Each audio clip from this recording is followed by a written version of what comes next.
복습할 줄 모르니까 영상으로 찍어놓고. 자,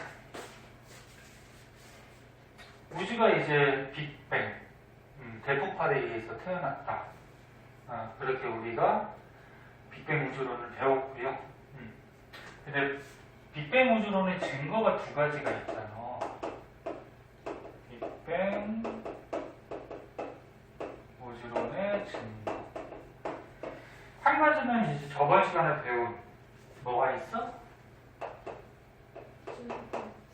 우주 배경 복사.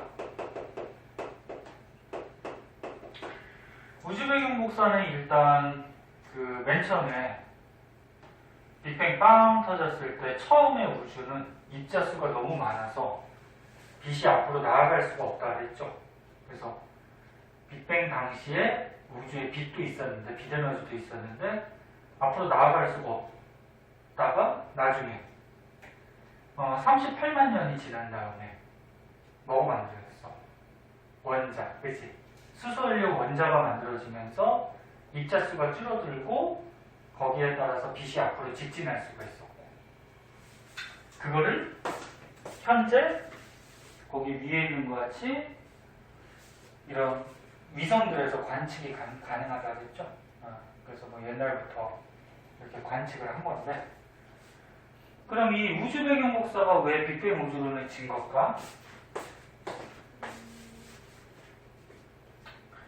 이게 왜 증거냐면은 옛날에 빅뱅 과학자들이, 그러니까 빅뱅 우주론,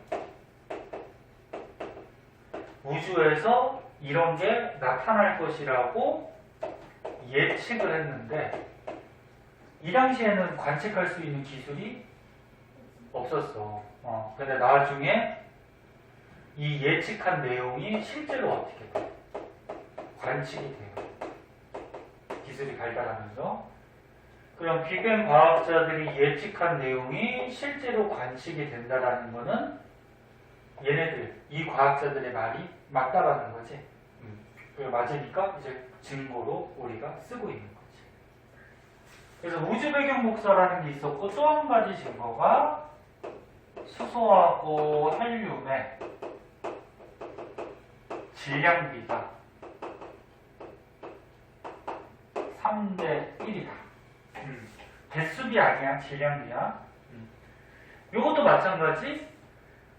빅뱅 과학자들이 예측을 했어요. 우주에 수소하고 헬륨이 제일 많은데 얘네들의 질량비가 3대 1을 이룰 것이다. 예측을 했는데 현재 관측을 한단 말이야, 실제로. 이렇게. 자, 그럼 얘는 어떻게 나왔는지 한번 보자. 통합과학에서 맨 앞부분에서 한번 나오는 건데, 우주가 태어나면서 입자들이 막 생겼잖아. 그 중에서 이제 양성자하고 중성자가 생겨났죠, 우주에서.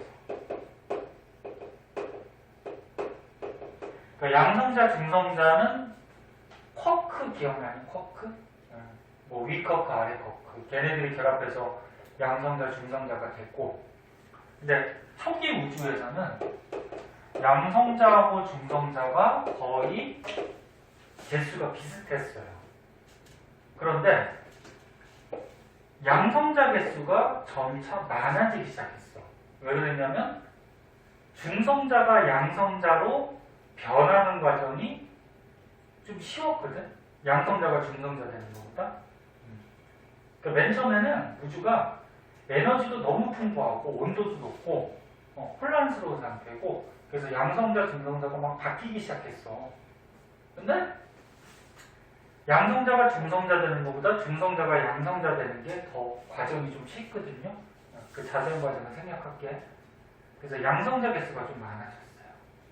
그래서 한 7대1 정도. 그럼 얘를 이제 그림으로 그리면 양성자가 7개, 중성자가 하나. 이해를 좀 돕기 위해서 하나 더 그리면은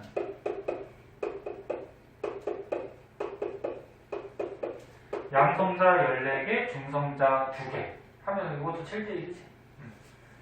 그래서 우주의 양성자, 중성자 중에 요거 양성자 두 개랑 중성자 두 개가 결합해서 헬륨이 되는 거죠. 헬륨 원자핵이 돼요. 헬륨은 몇 번? 2번이죠. 그 원자 번호는 양성자 가지고 매기니까 양성자 두 개. 헬륨. 근데 질량은 4짜리가 일반적인 헬륨이야. 그러니까 질량이 하나, 둘, 셋, 넷. 네? 그래서 여기 결합해서 헬륨 원자핵이 되고 나머지 얘네들이 각각 수소 원자핵이 되는 거죠. 수소는 알다시피 1번. 그러니까 양성자 하나.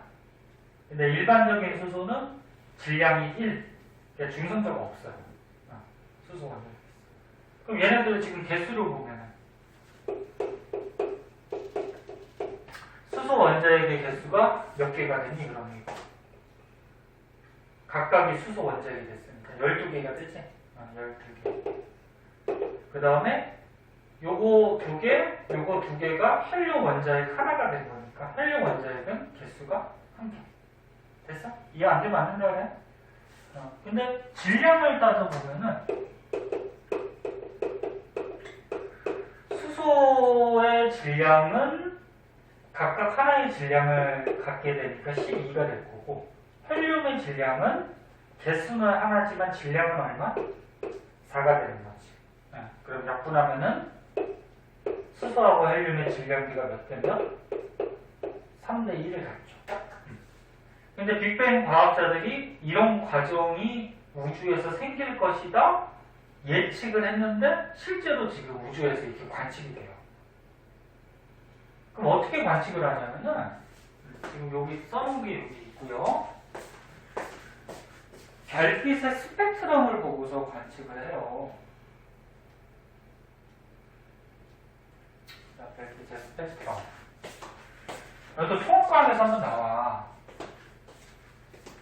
선 스펙트럼으로 우주의 수소하고 헬륨의 질량비가 약 3대 1임을 알아냈는데 우주에 어떤 별이 있어. 별에서 이제 별빛이 오잖아. 지구 쪽으로. 지구 쪽으로 올 때 별빛이 맨 처음에 출발할 때는 빨주노초파남보 가시광선이 전부 다 있어요. 근데 우주에 무슨 온도가 낮은 가스덩어리 이런 가스덩어리가 뭉쳐져 있는 걸 뭐 성운이라고도 하거든. 이런 데를 거쳐서 오게 되면은 이 가스덩어리에서 이 별빛의 일부를 흡수해 버린단 말이야. 그 가스에서 일부의 별빛을 흡수하니까 빨주노초파남보가 전부 다 온이거든. 못 와요. 그래서 별빛의 스펙트럼을 관측을 하면은 원래는 빨주노초파남보 다 찍혀야 되는데 군데군데 시커먼 흡수선이 나타나죠. 흡수선. 검은선. 검은 빛은 없어. 그럼 요 부분에 검은색으로 나타났다라는 거는 요 부분의 빛을 이 가스가 흡수해버렸다는 얘기지. 그래서 지구로 도달하지 못했다는 거지. 이런 스펙트럼을 무슨 스펙트럼? 흡수 스펙트럼. 일부 빛이 흡수가 됐다. 그래서 우주에서 오는 별빛들의 흡수 스펙트럼을 딱 관찰을 하고요. 지구에서 이제 원소들의 스펙트럼을 분석을 하는 거야. 그래서 예를 들어서 수소의 선 스펙트럼을 분석을 했더니 뭐 여기에 빨간빛, 뭐 여기에 뭐 노란빛 이런 방출 스펙트럼이 나타나더래.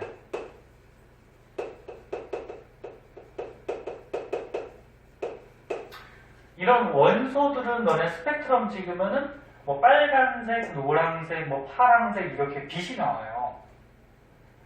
얘는 우주에서 가스덩어리가 흡수해서 검은 거고 얘는 뭐야? 원소의 스펙트럼을 찍으면 원소에서 방출된 빛이야. 얘 방출 스펙트럼. 근데 여기서 이제 중요한 건 뭐야? 우주에서 오는 별빛의 흡수 스펙트럼하고 이런 원소들의 방출 스펙트럼을 비교해 봤더니 이게 만약에 일치하더래요. 이렇게 일치하면 우리가 어떤 결론을 얻을 수가 있어? 이 별은 수소로 구성이 돼 있는 별이다.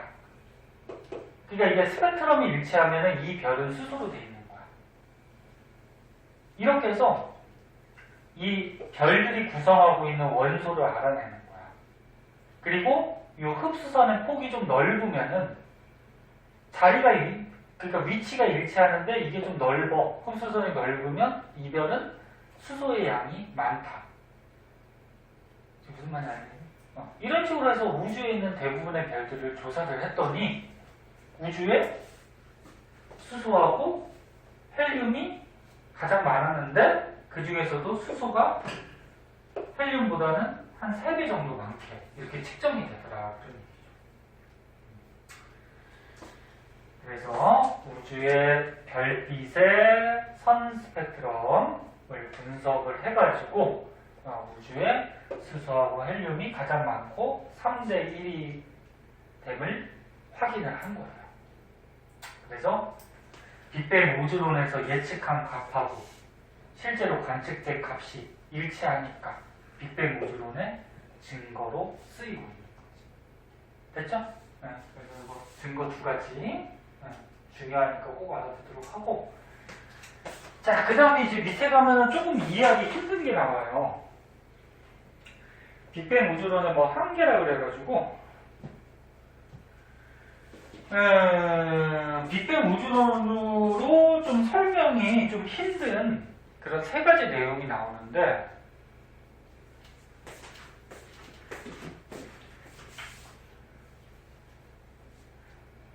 그러니까 빅뱅 과학자들이 빅뱅 우주론을 막 얘기하면서 이 3가지에 대해서 설명을 잘 못했어요.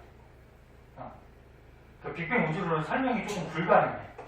그래서 이런 한계점들을 보완하기 위해서 이제 다음 장에 나오는데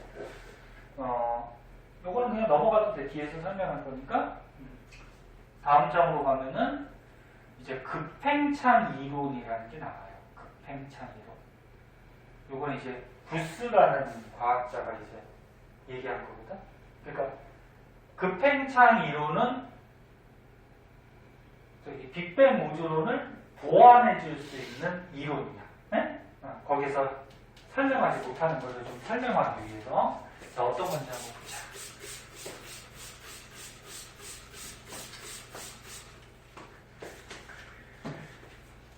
어떤 건지 볼게요. 저녁 먹고 왔니?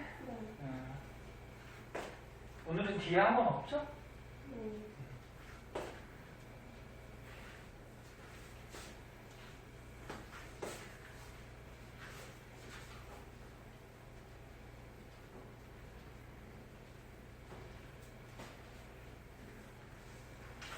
기말고사까지만 끝나면 또 겨울방학 하니까 조금 여유로워질 거예요.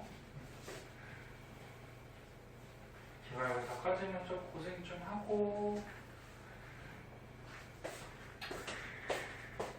자, 봅시다.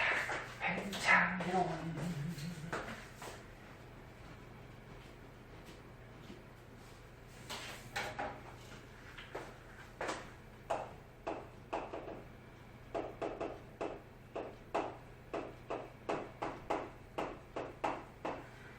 자, 많은 전부다 표현이 되어 있는데 급격하게 팽창. 우주가 팽창했다. 또 여기 그림이 있는데 좀 뭔 그림인지 잘 모르겠죠. 학교에서 일단 배웠대요. 나 온라인 교육으로 배웠다 했나? 제대로 들었어?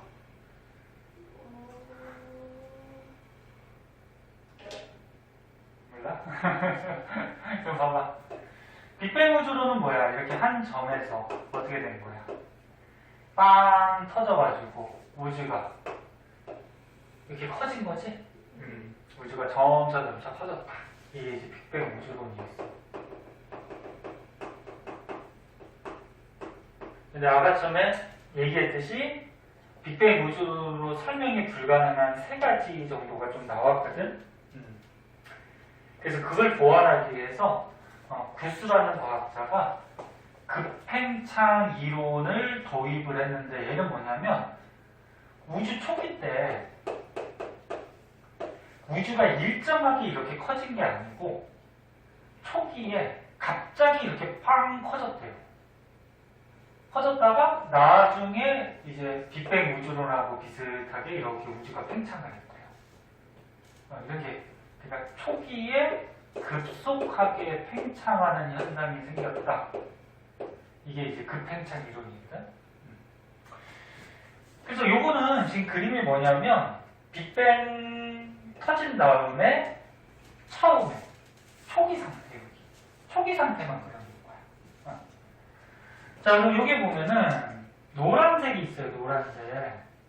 노란색이 뭐냐면 이제 빅뱅 과학자들이 주장한 우주야. 이게 빅뱅 우주론. 그래서 여기 뭐 빨간색 선으로 빅뱅 우주론에서 주장한 우주의 크기다. 그러니까 빅뱅 우주론에 따르면 우주가 거의 일정한 크기로, 일정한 크기래. 그러니까 일정하게 우주가 점차 이렇게 확대가 됐대요. 커졌대요. 이렇게. 그리고 여기 뭐 지평선이라는 말이 나오는데, 지평선이 뭐냐면 그러니까 우주의 끝이라고 보면 돼. 끝. 그러니까 맨 처음에는 우주가 조그맣겠지. 그럼 끝이 여기랑 여기 뭐 이렇게 됐겠지. 끝. 그러니까 뭐 끝. 그럼 우주가 일정한 속도로 이렇게 커져갖고 나중에 이렇게 됐대. 이게 이제 빅뱅 우주론. 그 급팽창 이론은 뭐냐면 우주가 처음에는 이 빅뱅 과학자들이 주장하는 우주보다 더 조그맸대요. 조그맸는데 갑자기 빵! 초기 때 엄청나게 커졌대요. 맨 처음 초기 때. 여기 이제 급팽창. 엄청나게 커지고 나중에는 이제 빅뱅 과학자들이 주장하는 팽창 정도하고 비슷하게 팽창을 한 거야. 그러니까 초기에만 엄청나게 커진 거야. 그래서 요거 그래프로 한번 먼저 보면은 시간이 지난 거야. 빅뱅 빵 터지고. 지금 시간을 보니까 뭐 초인데 10의 마이너스 2, 10의 20승, 그 다음 뭐 1초, 그 다음에 10의 마이너스 몇 초. 그러니까 굉장히 짧은 시간이지? 초기에. 짧은 시간 때 빅뱅 과학자들에 의하면 우주가 일정하게 이렇게 커지고 있어요. 근데 구스가 제안한 급팽창은 저기 빅뱅 우주론이 주장한 우주보다 맨 처음에는 더 작았고 갑자기 이렇게 팡 증가해야 돼요. 크기가.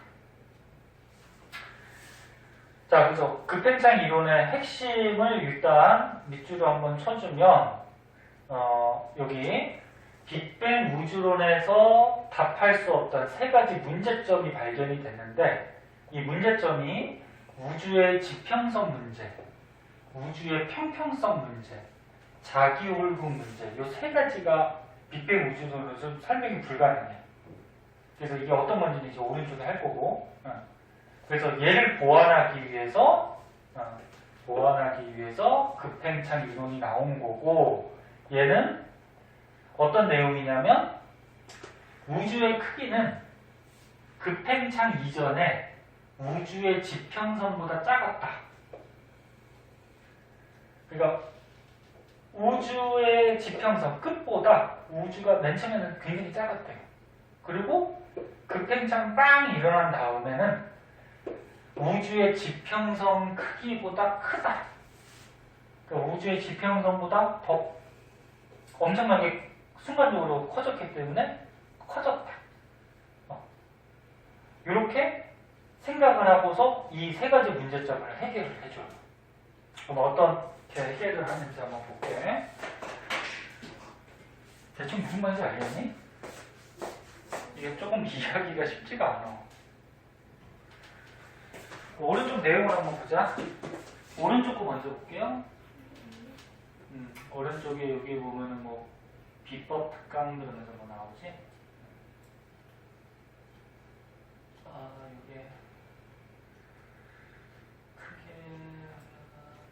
번째 한번 보자.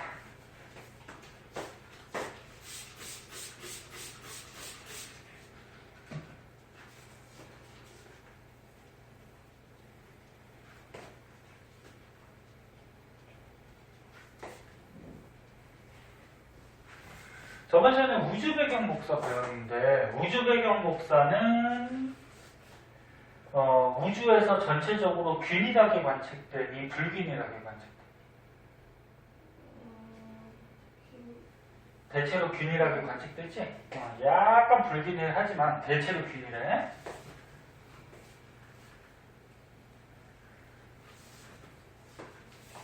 그러면 빅뱅 우주론에서 이런 의문점이 생긴 거야. 뭐가 의문점이 생겼냐면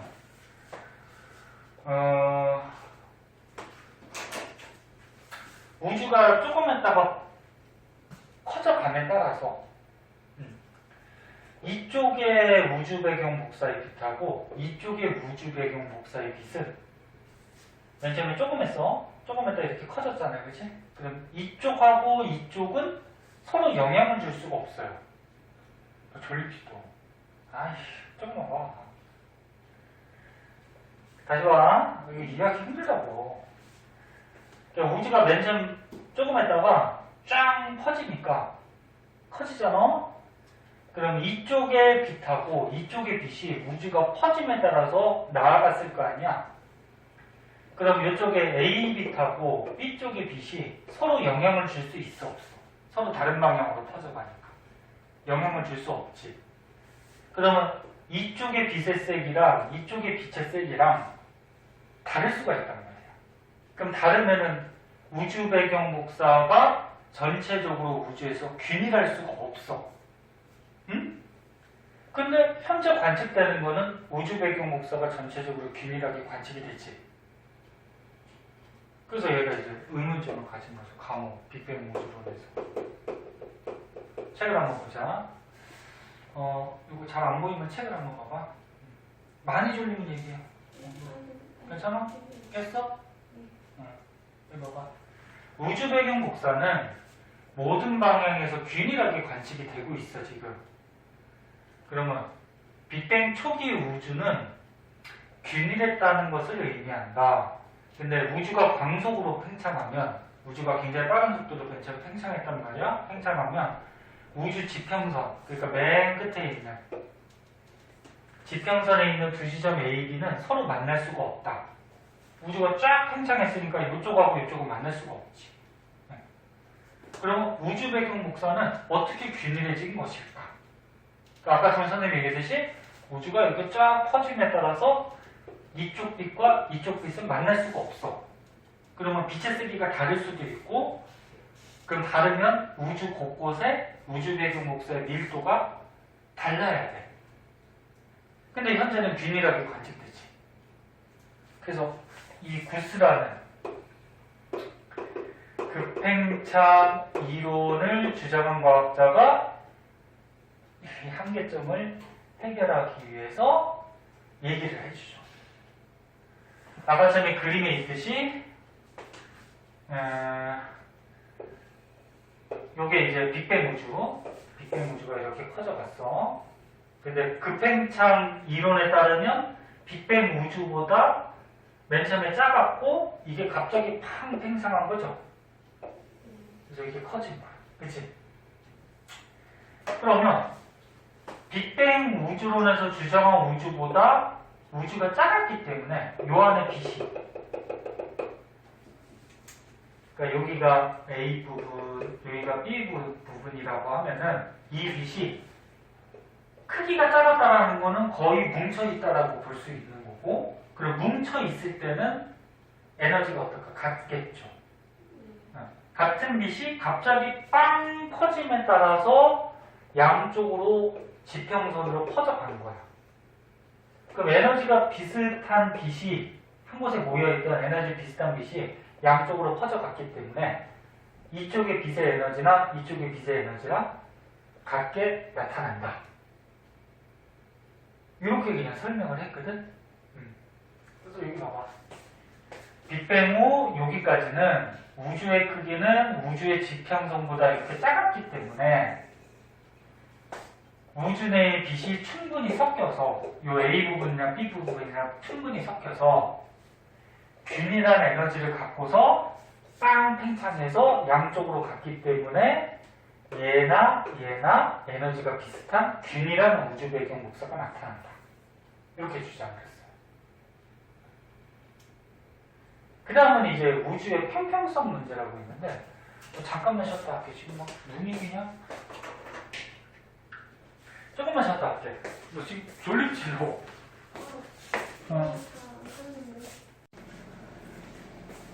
자,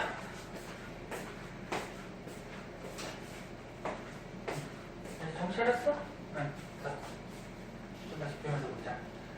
그럼 두 번째, 우주의 평평성 문제라고 해가지고 우주가 점차 커졌잖아.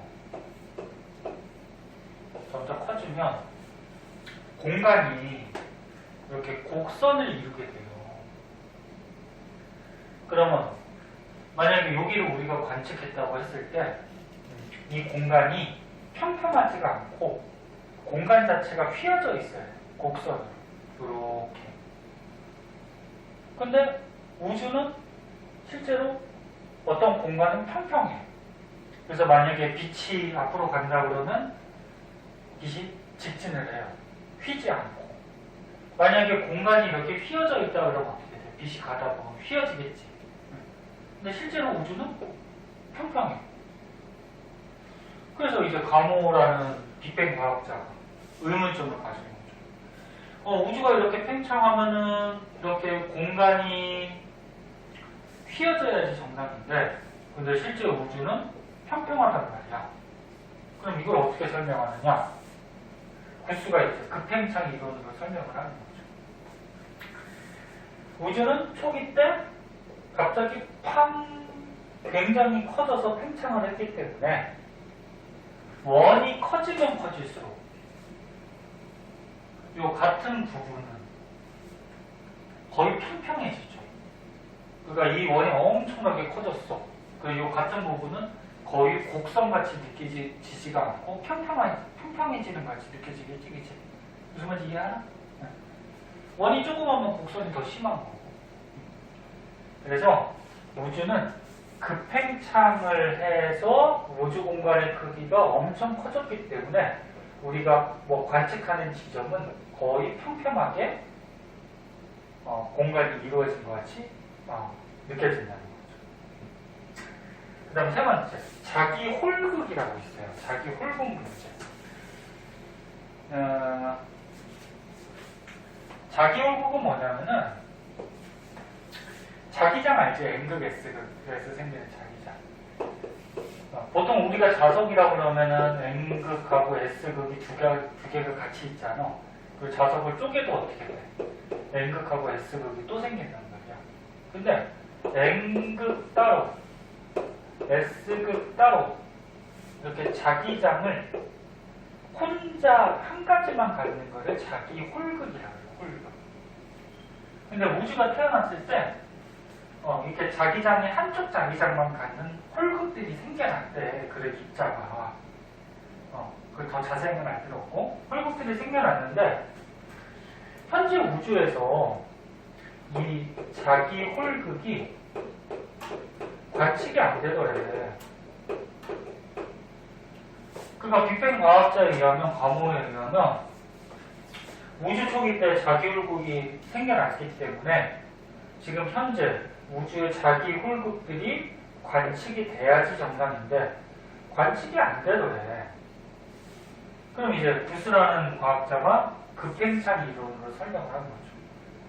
우주가 태어났을 때 여기 자기 홀극들이 있었어. 근데 갑자기 빵 팽창함에 따라서 이 우주에 있던 자기 홀극들이 퍼져간 거야. 퍼져가고 물론 안에 있는 것도 있겠죠. 퍼져가서 우리가 관측할 수 있는 요 지평선 밖으로 지금 자기 홀극들이 나가 있기 때문에 우리가 관측하는 지점에서는, 즉 지평선 안에서는 얘네들을 볼 수가 없다. 또는 뭐 있다고 하더라도 요 안에 있던 자기울곡들이 넓게 퍼짐에 따라서 밀도가 작아졌으니까 발견될 확률이 거의 떨어진다. 이렇게 설명을 한 거예요. 그래서 이거는 조금 구체적인 내용들을 얘기한 건데, 그러면 알아둘 거는 이제 정리하면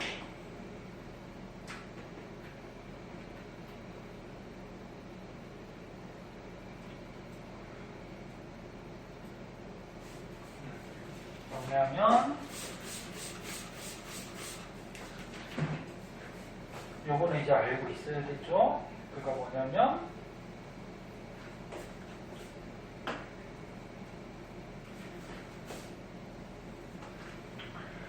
빅뱅 우주론으로 설명이 조금 불가능한 한계점들이 세 가지가 있다. 뭐가 있다? 우주의 지평성 문제, 또 한 가지는 우주의 평평성 문제, 그다음 또 한 가지는 자기올곡 문제. 그래서 빅뱅 우주론은 설명이 조금 불가능했었는데, 이런 한계점을 급팽창 이론으로 보완을 할 수가 있다. 네? 그 정도는 꼭 알고 있어야지. 급팽창 이론으로 이 세 가지 문제점을 보완했다. 그리고 아까 전에 급팽창 이론의 그래프나 급팽창 이론에 따르면 빅뱅 우주론보다 우주가 작았다가 갑자기 팽창했다. 그래서 빅뱅 우주론의 지평선보다 더 넓게 초기에는 커졌다. 네? 이 정도 개념 정도는 알고 계시고요. 자, 그 다음에 이제 가속 팽창이라고 나와요. 306쪽에 가운데 있어요. 가속 팽창은 뭐냐면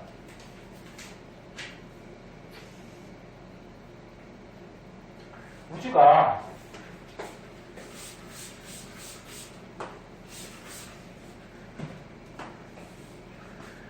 팽창을 하는데 처음에는 급팽창을 했다라고 보완을 한 거잖아.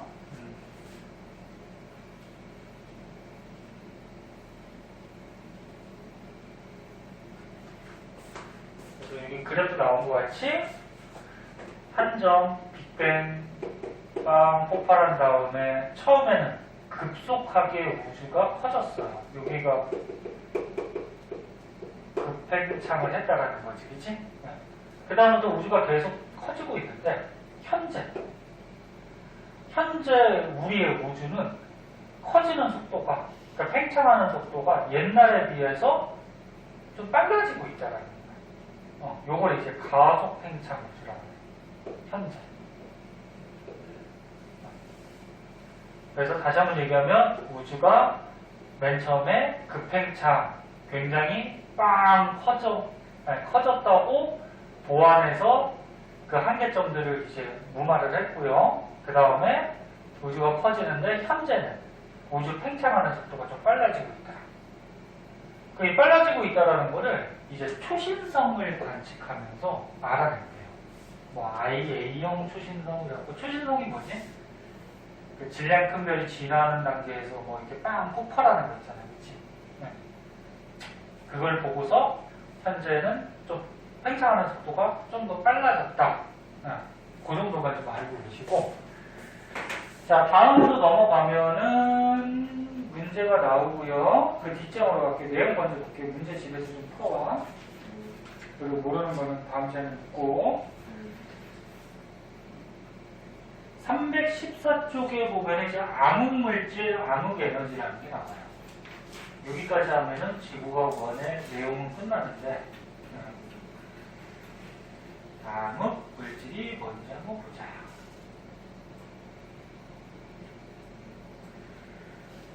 우리가 지금 칠판도 보이고 분필도 보이고 선생님도 보이고 다 보이잖아요, 그치? 이런 보이는 물질은 보통 물질이라고 해요. 보통 물질. 그러니까 우리가 관측을 할 수 있는 물질, 그걸 보통 물질. 그 암흑 물질은 뭐냐면 어두워서 우리가 관측하기가 힘든 물질을 암흑 물질이라고 해요. 그래서 실제로 관측을 못해. 얘는. 그래서 현재 우주가 뭐 별이나 뭐 이런 은하들 빼고는 진공이라고 알고 있잖아. 근데 실제 우주에는 진공이 아닐 수 있다라는 여러 가지 현상들이 나타나요. 밑에서 이제 배울 건데, 그 진공이 아니고 우주의 빈 공간에는 어떤 암흑 물질이라 해서 질량을 갖고 있고요. 질량이 있으면은 끌어당기는 중력이 발생하지. 그래서 질량과 중력이 있는 어떤 암흑 물질로 우주가 채워져 있다. 이렇게 생각을 하고 있는데 관측은 됐다 안 됐다? 안 됐다. 관측하는 기술이 없는 건지 아니면 얘가 실제로 있는지 없는지를 모르는 거예요 지금. 근데 있을 것이라고 추정하는 거지. 그래서 여기 봐봐. 암흑물질 빛을 방출하지 않아 보이지 않지만 즉 관측이 불가능해. 근데 질량이 있기 때문에 중력이 존재해요. 그래서 우리가 추정하고 있는 물질인데 있을 것이다. 그럼 왜 추정을 하냐면은 여기 중요하죠. 암흑물질의 존재를 추정할 수 있는 현상들. 첫 번째, 나선 은하의 회전속도 곡선. 자, 이거 무슨 얘기인지 보자. 첫 번째, 나선 은하의 회전속도. 나선 은하가 뭐였어? 얘네 가운데 은하 핵이 있어요. 요 안에 이제 별들이 빼곡히 많죠. 많고 겉에 이제 별이 듬성듬성 있는 뭐가 있어? 나선 팔이 있죠. 이런 거 이제 나선 은하. 그리고 은하핵이 저번에 배웠듯이 허블의 은하 분류할 때 은하핵이 원에 가깝고 겉에 나선팔이 있는 거는 정상 나선 은하. 가운데 은하핵이 약간 막대같이 찌그러져 있으면 막대 나선 은하. 우리나라는 어디에 들어가냐? 우리나라? 그렇지, 막대 나선 은하라고 했지. 그러면 잘 봐. 가운데 요 은하핵에 별들이 굉장히 많단 말이야. 그러면 요 가운데 은하핵은 별이 많다, 즉 질량이 굉장히 크다. 그러면 질량이 크면 중력이 어때? 굉장히 크겠지. 그럼 이 중력 때문에 이 겉에 있는 별들이 회전을 하고 있는 거야. 얘네들 이렇게 회전을 하고 있어요. 지금 모양도 회전하는 모양이지? 중력이라는 힘이 있어야지 이 별들은 돌아요. 그런데 가운데 욜로 중력이 작용하기 때문에 가까이 있는 별하고 이 은하에게서 좀 멀리 있는 별을 비교해 봤을 때 가까이 있는 별을 우리가 A라고 그러고 멀리 있는 걸 B라고 해서 그럼 누가 회전 속도가 더 빨라야 될까? B? 아니 가운데 은하핵으로 중력이 발생하고 있잖아, 그치? 그럼 A는 가까이 있어, 은하핵에. 그럼 중력을 세게 받겠죠. B는 멀리 있어. 그럼 중력을 약하게 받겠죠. 그럼 누가 더 빨리 회전해야 돼? A가 더 빨리 회전해야 돼. A가 중력이 세니까. 가까이 있어서. 그런데 실제로는 A나 B나 회전하는 속도가 같다라고 그러는 얘기야. 그래서 다시 한번 보면 여기 이제 책을 한번 봐봐. 나선 은하에서 은하의 중심에서 멀면 멀수록 회전 속도가 느려져야지 정상인데, 느려져야지 정상인데 실제로 관측을 했더니 은하 중심에서 멀어진다고 하더라도 회전 속도가 거의 똑같더래요. 얘의 회전 속도나 얘의 회전 속도가. 그러면 분명히 이 A별의 중력이 더 세요. 가까우니까 중력이 더 세. 그럼 B별은 멀리 있으니까 중력이 약할 수밖에 없는데, 근데 회전 속도가 비슷하다는 거는 우리가 관측할 수 없는 이 별들 사이에 무슨 물질이 있다는 거. 그리고 물질이 있으면 얘도 어떻다? 질량과 중력이 있기 때문에 은하에게 중력, 그 다음에 암흑물질의 중력에 의해서 A나 B나 거의 중력은 비슷하게 작용해서 같은 회전 속도로 갖게 되더라. 이렇게 생각해요. 응? 그죠? 여기가 빈 공간이 아니고 무슨 암흑물질이 있다. 이렇게 생각을 하는 거예요. 이해했니? 응. 대답만 하는 거 아니에요? 응. 이제 아니지? 그 다음에 이제 중력 렌즈 현상이라고 있어요. 중력 렌즈 현상. 중력 렌즈 현상. 이거 앞에서 한번 해서 미세 중력 렌즈 현상 그래서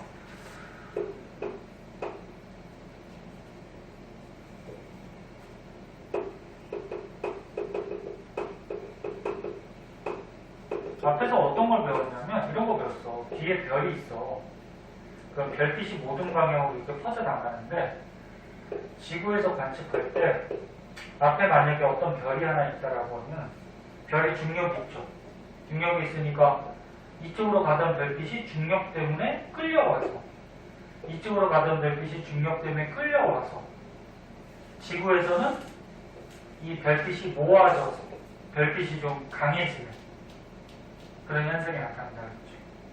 또는 이 별빛이 여기로 들어오는 거, 여기로 들어오는 거, 또 앞으로 들어오는 거, 뒤로 들어오는 거 해서 이 A라는 별을 지구에서 관측하면 별이 이렇게 여러 개로 관측이 됩니다. 실제 별은 A는 하나야. 근데 지구에서 관측할 때 이게 휘어져 들어오기 때문에 여기서 들어오는 별빛, 여기서 들어오는 별빛, 또 위로, 아래로, 그 다음 직진해서 오는 별빛. 그래서 여러 개로 관측되다가 이게 중력 렌즈 현상이에요. 근데 별이 있더래. 여기 지구가 있었어. 근데 앞에 뭐 별이나 은하가 없대. 없는데 별빛이 이렇게 휘어져 와서 이 A라는 별빛이 여러 개로 관측이 되더래. 그러면 이 별빛이 오는 과정에서 별이나 은하가 없었는데 휜다는 얘기는 무슨 질량을 갖는, 즉 중력이 있는 어떤 물질이 존재하고 있다는 거예요. 그래서 이것도 마찬가지 암흑물질이 있기 때문에 별이나 은하가 없어도 별빛은 이렇게 휘어오는 현상이 생길 수가 있다. 이해됐니? 그래서 이 책에 보면 암흑물질이 분포하는 곳에서는 암흑물질의 중력 효과 때문에 빛의 경로가 휘어지는 그런 현상이 벌어지다. 이게 중력 렌즈 현상이죠. 그 다음에 또 다른 것도 한번 볼게요.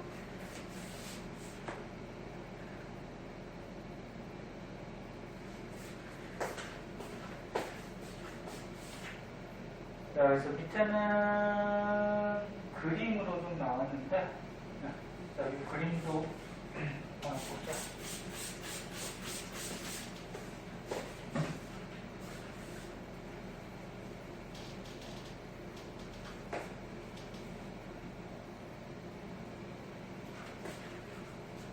다음 주는 학교 나가니?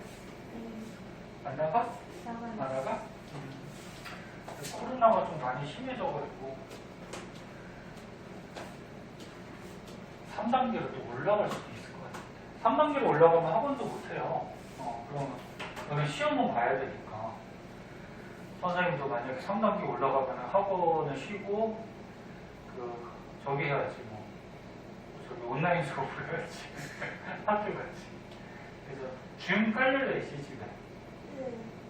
줌으로 해가지고 하는 수밖에 없을 것 같아요. 시험은 봐야 되니까. 만약 방학이라 그러면 좀 쉬어도 되는데. 근데 빨리 괜찮아져야 되는데. 자, 보자. 그래서 요거는 아까 전에 나선 은하의 회전 속도 그래프로도 나올 수 있기 때문에 한번 봐주세요. 은하 중심에서 거리. 그러니까 여기가 은하 중심, 은하 핵이야. 그럼 우리가 예상을 할 때 은하에게 가까울수록 중력이 세기 때문에 그 별의 회전 속도는 어때야 돼? 빠르죠? 그냥 멀리 가면 회전 속도가 느려야 돼. 그래서 은하에게서 가까운 데는 회전 속도가 빠른데 멀리 갈수록 느려져야지 정상이야. 이렇게 예측을 했는데 실제로는 어떻다는 거야? 은하에 비해서 가까운 별이랑 은하에 비해서 멀리 있는 별이랑 회전 속도가 어때? 거의 비슷하다. 그러면 이 사이에 무슨 중력이 있는 암흑물질이 있다. 자, 두 번째 그림 그려준 건데 어떤 은하 별에서 별빛이 오는데 앞에 아무것도 없어요. 별이랑 은하가 없는데 별빛이 이렇게 오다가 휘어가지고 지구에서 관측할 때 이 A라는 별이 막 몇 개로 막 이렇게 보여. 이게 별이 4, 5개가 되는 게 아니고 이게 A별 하나야. 빛이 휘어졌기 때문에 그런 거야. 그러니까 아무것도 없는데 휜다는 얘기는 중력이 있는, 질량이 있는 어떤 암흑물질이 있다. 그림 볼 줄 알겠어? 그 다음 세 번째. 은하단에 속한 은하들의 이동 속도. 이거는 뭐 간단하니까 여기다 볼까? 자, 은하단이 뭔지 아니? 이런 별들이 모여있는 은하가 있잖아, 그치? 은하들을 또 많이 묶은 거를 은하단이라고 그래. 그러니까 이 중에 하나 또 우리 은하가 있고 굉장히 큰 거죠, 은하단. 근데 이 은하단들도 움직여가는데 보통 회전을 하면서 움직여가는데 얘네들의 속도가 굉장히 빨라요. 빠르면은 이게 은하단에서 빠져나가야 돼, 은하가. 근데 이 안에 갇혀있어, 은하단에. 그 이유는 뭐냐면 이런데도 눈에 보이지는 않지만 뭐가 있다. 은하 사이에도 암흑물질이 있어서 얘가 끌어당기는 중력 때문에 얘네들이 끌어당기는 중력 때문에 벗어나지를 못한다. 이렇게 얘기를 하는 거죠. 그래서 책에 보면 은하들의 이동 속도는 매우 빠르기 때문에 은하단에서 탈출해야 될 것으로 생각이 되는데 실제로는 어떻다? 은하들이 은하단에 묶여있다. 그럼 그 사이에 중력이 존재하는 암흑물질이 있다. 이렇게 생각하는 거죠. 그다음 마지막 뭐 기타를 해가지고 기타는 뭐 중요한 건 아닌데 은하의 질량이 계산하면은 그거 뭐 우주의 예를 들어서 한 이 부분에 질량을 예상을 한 거야. 이 안에 들어있는 별들의 질량을 우리가 측정을 해서 예상을 했을 때 예를 들어서 별들 질량 합하니까 100 정도가 되겠네. 질량 재는 방법도 있죠. 선스펙트럼 별에서 나오는 선스펙트럼의 흡수선 좀 굵기에 따라서 고개만 끄덕끄덕거리지. 아니냐? 듣고 있는 거지. 그래서 100으로 예상하고 있는데 이 지역의 실제 질량은 100을 넘더래. 그러면 별 말고 다른 게 있다라는 거야. 그래서 뭐 관측이 안 되는 암흑물질이 있을 것이다. 이렇게 관측을 한다는 거죠. 자, 이런 게 이제 암흑물질의 개념이고요. 그 다음에 암흑에너지라고 있어요. 암흑에너지는 뭔지 한번 볼게요. 아까 찍었는데 카톡 보니? 안 보면은 찍을 필요가 없고 가끔 봐?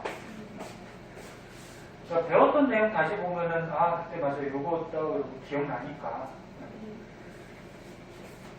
자, 암흑 에너지라는 게 또 있는데 오해하지 말아야 될 게 암흑물질에서 나오는 에너지가 암흑 에너지가 아니고 다른 것들도 책을 먼저 한번 볼게요. 요거 지울 동안 첫 번째 봐봐. 중력에 의한 수축 책을 보면 우주 안에 있는 모든 물질들은 중력을 갖고 있다. 물질이 있다는 것은 질량이 있고 질량이 있으면 중력이 있겠죠. 그래서 모든 물질들은 중력이 있기 때문에 만약 우주를 팽창시키는 어떤 에너지가 없으면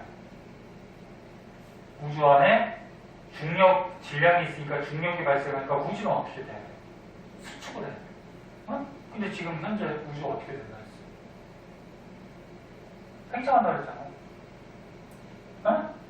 그리고 현재는 또 가속 팽창, 팽창 속도가 또 빨라졌다 그랬잖아요. 그러면 우주는 수축해야 되는데 중력 때문에. 근데 팽창하고 있다라는 거는 팽창시키는 무슨 에너지가 있을 것이다. 근데 그 에너지가 확실하게 밝혀지지 않았기 때문에 또 여기다 암흑자를 씁니다. 암흑 에너지.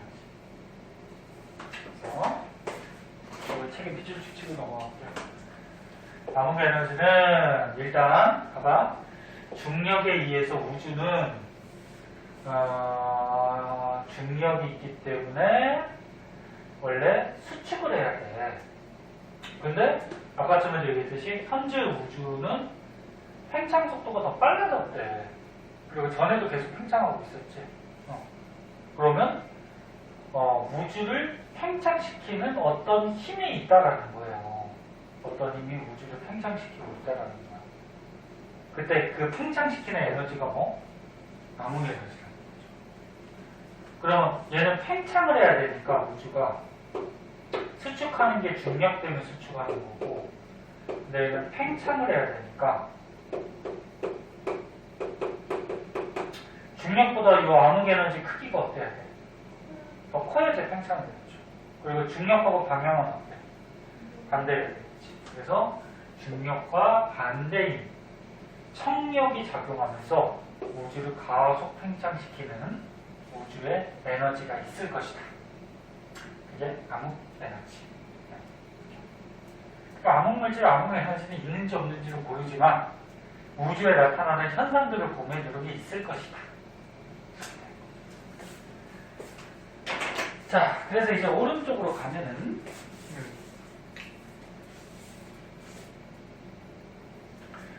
자, 오른쪽으로 가시면 지금 다 얘기했던 거 정리해 놓은 거예요. 한 번만 읽어볼게요. 지금 잘 아니니까. 암흑물질, 눈에는 보이지 않지만 질량이 있어서 중력이 있고, 그래서 물질을 끌어당기기 때문에 우주에서 별과 은하가 생기는 데 중요한 역할을 했다. 이거 무슨 얘기냐면 우주가 맨 처음에 태어났을 때 밀도가 좀 높은 곳에, 그러니까 우주는 맨 처음에는 물질이 좀 균일했겠지, 그치? 근데 이런 암흑물질들이 중간중간에 있으면서 중력이 발생하니까 물질들을 끌어당겨서 물질의 밀도가 좀 높은 곳이 나타났고, 이런 곳에서 얘가 수축해서 뭐가 탄생해? 별이 탄생하죠. 통합하게 성공했죠. 암흑물질이 있어서 우주에서 별과 은하가 태어나는데 중요한 역할을 하고, 암흑 에너지는 빈 공간에서 나오는 에너지이기 때문에 우주 크기가 작았던 초기에는 거의 없었다가, 그러니까 우주에 암흑 에너지가 있다고 관측 안 되지만 있었대. 근데 초기 우주는 우주가 조금했으니까 암흑 에너지도 적었대. 그런데 우주가 팽창하면서 공간이 커지면서 암흑 물질의 중력을 이기고 우주를 가속 팽창시키는 에너지가 뭐 있다. 그게 암흑 에너지다. 자, 마지막으로 우주 표준 모형 그래가지고, 그러니까 우주가 뭐 이렇게 만들어졌다 뭐 이런 모형을 얘기하는 건데, 지금까지 배운 게 뭐야? 우주가 어떻게 만들어졌는지. 맨 처음에 빅뱅 우주론 배웠죠. 그 다음 뭐 배웠어? 급팽창 이론 배웠죠.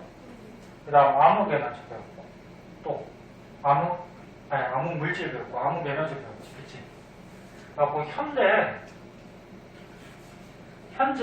그러니까 우주를 설명을 할 때 지금까지 배운 빅뱅 우주론에 플러스 급팽창 이론에 플러스 암흑 물질 플러스 암흑 에너지까지 이런 개념들을 다 통합을 해서 현재 우주 모형을 설명하고 있다. 그러니까 우주가 이렇게 지금 구성이 돼 있고 이렇게 만들어졌고 뭐 이렇게 되고 있다. 이거를 우주 표준 모형이라고 해요. 그 중에서 이 암흑물질이나 암흑 에너지가 우주에서 차지하는 양이 엄청나게 많대요. 관측은 안 되죠. 실제 우리가 관측되는 거는 뭐야? 이런 별이나 은하들 사이의 기체 이런 것들만 실제로 관측이 되는 거잖아요. 그치? 근데 우리가 실제로 볼 수 있는 거는 우주 전체적으로는 굉장히 양이 적다라는 거예요. 관측할 수 없는 물질의 에너지가 훨씬 많다.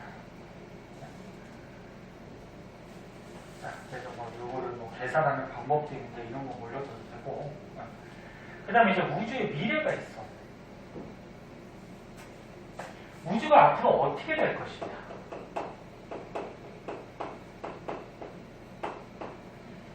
현재는 지금 가속 팽창하고 있지. 근데 나중에 미래에 우주가 수축할 수도 있고 크기를 유지할 수도 있고 더 팽창할 수도 있다. 과학자들이 예상을 하고 어떻게 될지 모른다는 거야. 그 중에서 인계 밀도라는 게 있어. 인계 밀도는 뭐냐면은 우주의 크기가 일정하게 유지될 때의 밀도를 인계 밀도라고 해요. 그러면 앞으로 우주가 팽창할 수도 있고 유지할 수도 있고 수축할 수도 있어요. 우주의 크기가 더 커질 수도 있고 유지할 수도 있고 수축할 수도 있는데 그럼 팽창을 하려면 우주의 밀도가 인계 밀도보다 작아야 돼요. 그러니까 밀도가 일단 크면 어떻게 돼? 그 안에 물질이 많다는 얘기지. 그럼 밀도가 크면 중력이 세다는 얘기. 그럼 우주의 밀도가 크면 중력이 세다. 그러면 우주는 쪼그라들어야지. 이해됐니? 그래서 우주의 밀도가 인계 밀도보다, 즉 유지하려는 인계 밀도보다 작으면 우주는 커져요. 그럼 반대로 우주의 크기가 똑같이 유지가 된다는 거는 우주의 밀도가 인계 밀도하고 같으면 되겠지. 그러니까 인계 밀도만큼 우주의 밀도를 갖고 있으면 크기가 유지가 되겠지. 그러니까 우주가 수축을 하면 돼. 수축을 하면 우주의 밀도가 인계 밀도보다 어때야 돼? 커야 돼. 그러니까 우주 안에 밀도가 물질이 꽉꽉 뭉쳐져 있어. 그럼 중력이 세게 발생할 테니까 우주는 작아져야 돼. 그래서 이런 개념. 그래서 밑에 이제 책을 한번 해볼게요.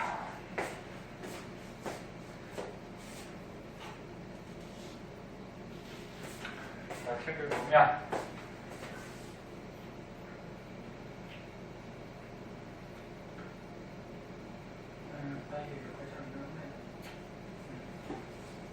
밑에 그래프도 보자. 다 똑같은 얘기니까.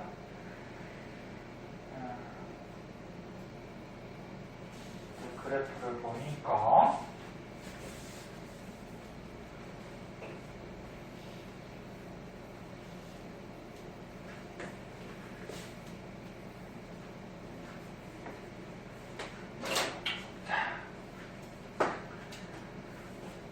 여기 지금 초록색부터 먼저 봐봐. 빅뱅 빵 터진 이후로 은하 사이의 거리, 은하 사이의 거리가 은하 사이의 거리 우주가 커지고 있다는 거지. 그래서 빅뱅 빵 터진 후로 여기가 현재야. 현재는 지금 커지고 있죠. 근데 앞으로도 커질 것이다. 그러니까 계속 팽창할 것이다. 이런 우주를 무슨 우주? 열린 우주라고 해요. 열린 우주. 앞으로 계속 커지는 우주. 그러면 빅뱅 빵 터진 후 현재는 팽창하고 있어요? 커지고 있어요? 근데 앞으로 크기가 유지가 될 것이다. 이렇게. 이게 유지되는 거를 무슨 우주? 평탄 우주. 이렇게 명칭을 지어놨어요. 그 다음에 빅뱅 빵 터진 후 지금 팽창하고 있는데 앞으로 수축할 것이다. 우주가. 이렇게 수축하는 우주를 무슨 우주? 닫힌 우주. 그래서 앞으로는 어떻게 될지 몰라요. 그 은하들 사이의 거리가 밀도가 어떻게 변하느냐에 따라서 그러니까 우주 안에 존재하는 물질들의 양, 질량은 변화가 없는데 그 질량을 가진 물질이 어느 곳에 좀 많이 모이면 또 그 부분의 중력이 세지고 하다 보면은 뭐 밀도가 높아지거나 뭐 낮아지거나 이런 게 조금 바뀔 수가 있어요. 그래서 어떻게 될지는 몰라요.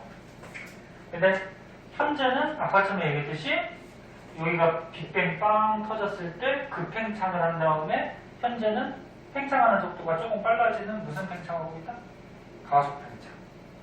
그래서 앞으로도 지금 현재는 가속 팽창하고 있는데 앞으로도 계속 가속 팽창을 하게 되면은 우주의 크기는 엄청나게 커지겠죠. 그 우주의 크기가 엄청나게 커지면 물질이 퍼지니까 온도도 어떻게 돼? 엄청나게 낮아질 거고. 응? 뭐 이런 현상들이 벌어지겠죠. 그래서 앞으로 어떤 우주가 될지는 모르지만 우리가 사는 동안은 바뀌는 게 없죠. 빅뱅부터 우리 현재까지의 시간이 138억 년이 돼요. 그러니까 앞으로 굉장히 시간이 흘렀을 때 얘기하는 거고. 자, 여기까지 해서 이제 지구과학 원의 내용은 끝났고요. 이제 시험 봐야 되니까 문제들 많이 풀어봐야 되고, 문제 풀고 모르는 건 이제 다음 시간부터 질문을 하세요. 오늘 질문 있는 거 있으면 하고 가고.